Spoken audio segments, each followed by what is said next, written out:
Bonjour à tous, est-ce que les victimes des pervers narcissiques sont des menteurs?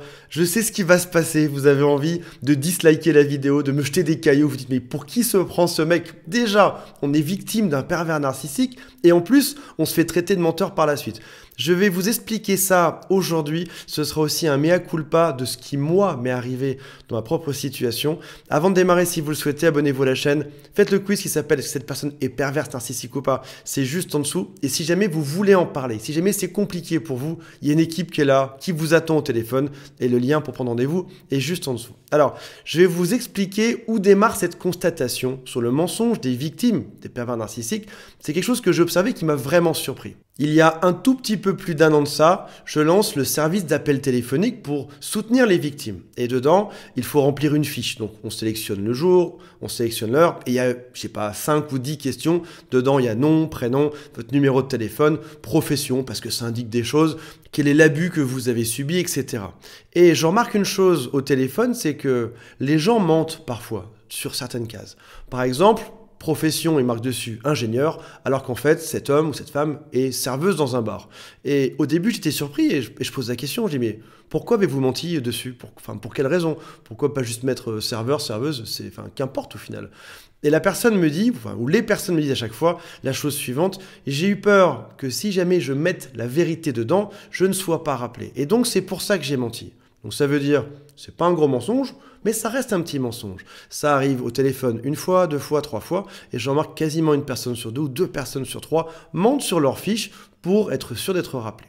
Et je m'énerve au début, et puis tout d'un coup je m'arrête, je suis choqué, je me rappelle d'une fois où j'ai menti aussi. Et après ça, en me rappelant de ça, je me rappelle de plein de fois où j'ai été un menteur dans ma propre relation. Je vous donne le premier exemple qui m'est revenu sur ma propre situation. J'étais au bureau en train de travailler avec quelques collaborateurs et ma compagne de l'époque m'appelle et me dit « À quelle heure tu rentres ?»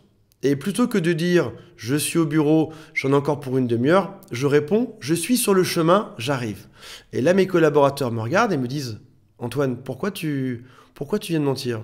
Et je leur explique gentiment, je dis non, c'est normal, c'est parce que si jamais j'arrive en retard, elle serait énervée, ce serait la guerre, donc je préfère dire que ce petit mensonge que je vais arriver bientôt, et comme ça, quand j'arriverai un peu plus tard, je pourrai m'expliquer sur place, et ça ira mieux. Donc en fait, j'ai fait ce petit mensonge pour éviter un drame ou une dispute à la maison.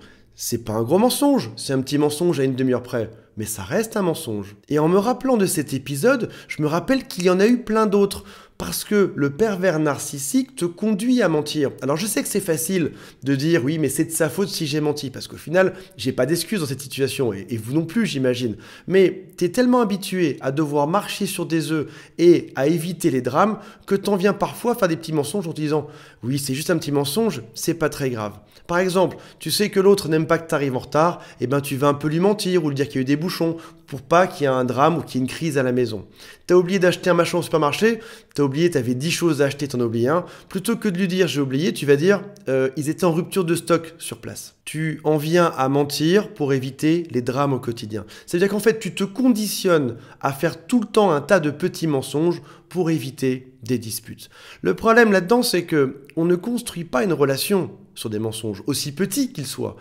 On a forcément un lien de confiance avec l'autre. Et si on commence à mentir, même à un pervers narcissique, on construit une relation qui est erronée. Alors, on se dit, je vais mentir pour pas qu'il y ait de drame, mais au final, qu'est-ce qui se passe? On retarde juste l'échéance de la fin de cette relation. Oui, en mentant, tu as peut-être gagné 1 an sur une relation qui durait 3-4 ans, tu as peut-être gagné 1 an au final, mais ça finit quand même par une rupture à la fin. Mieux vaut dire la vérité, mieux vaut être détesté, mieux vaut qu'il y ait un drame et qu'on se sépare, plutôt que de faire des tout petits mensonges pour faire que ça se passe bien.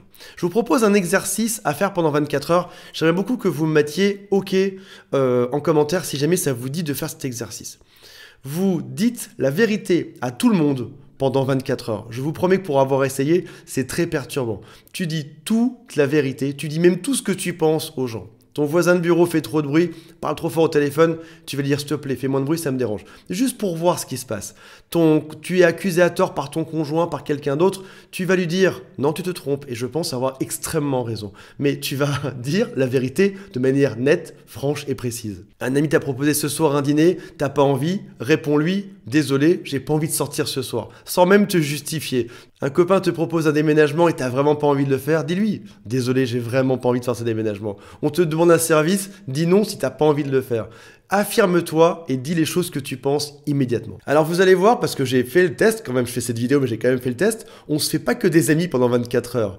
Mais c'est intéressant parce que ça permet de voir quelles sont les personnes qui t'aiment vraiment et quelles sont celles qui veulent pas que tu l'ouvres du tout. Et ça fait un super tri dans ton quotidien, je te promets. Essaye ça, mets-moi OK en commentaire si t'y vas.